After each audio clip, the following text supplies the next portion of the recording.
جی مفتی صاحب کمال ہے، قاری قرآن بھی ہیں،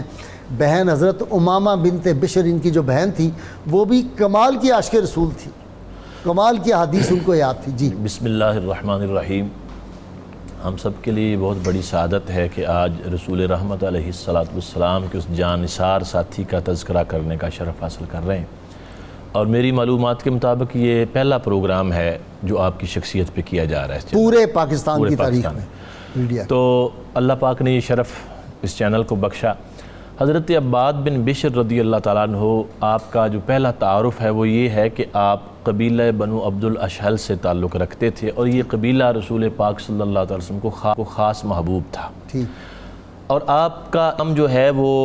مدینہ طیبہ میں حضور کی آمد سے پہلے جب حضرت مصعب بن عمیر رضی اللہ تعالیٰ عنہ حضور کے سفیر بن کر تشریف لائے تھے تو انہی کے ہاتھ پہ آپ مسلمان ہو گئے۔ عظیم قاری قرآن، سبحان اللہ۔ ان کی آواز بھی لحن داؤدی تھی۔ وہ تو اتنی خوبیوں کے حامل تھے، اور پھر ان کو جو شباہت اللہ پاک نے بخشی تھی کہ لوگ ان کو دیکھ کر رسول اللہ صلی اللہ علیہ وسلم کی زیارت کا لطف لیتے تھے، اور جس چاشنی کے ساتھ، جس محبت کے ساتھ اس قبیلے کو انہوں نے اسلام کی طرف مائل کیا۔ حضرت سعد بن معاذ اور اسد بن زرارہ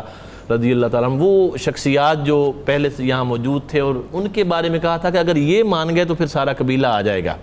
تو انہوں نے آ کے تبلیغ کی، اس تبلیغ کے نتیجے میں حضرت عباد بن بشر رضی اللہ تعالیٰ عنہ مسلمان ہو گیا، اور یہ سعد بن معاذ اور حضرت اسید بن حضیر سے پہلے کے مسلمان، ان سے بھی پہلے مسلمان۔ اور پھر یہی وہ تین خوش نصیب ہیں جن کے بارے میں ام المومنین سیدہ عائشہ صدیقہ رضی اللہ تعالیٰ عنہ بنت صدیق، آپ یہ فرماتی ہیں کہ تہجد کے وقت رسول رحمت علیہ السلام نے آواز سنی مسجد سے حضرت عباد بن بشر کی، آپ وہاں قرآن پڑھ رہے تھے،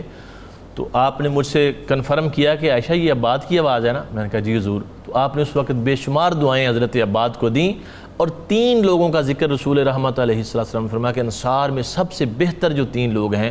ان میں ایک حضرت عباد بن بشر تھے، دوسرے حضرت سعد بن معاذ، اور تیسرے حضرت اسید بن حضیر مفتی صاحب اس سے تو پھر یہ بھی پتہ چلا کہ تہجد کی نماز صحابہ مسجد نبوی میں پڑھتے تھے آ کے، جی بے تو شک پھر مسجدیں کھلنی چاہیے تہجد کے مسجدیں لیے۔ بالکل کھلنی چاہیے، اور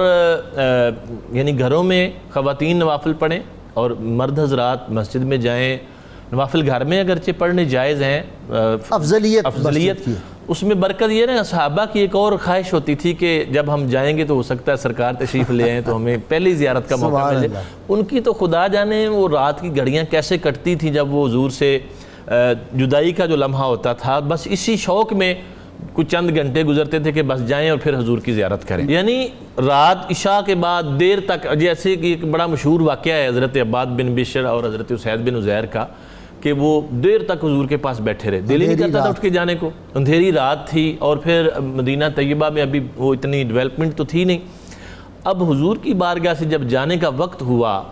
تو یہ تھوڑا دل میں آیا کہ گھر بھی ذرا دور ہے اور اندھیرا ہے، تو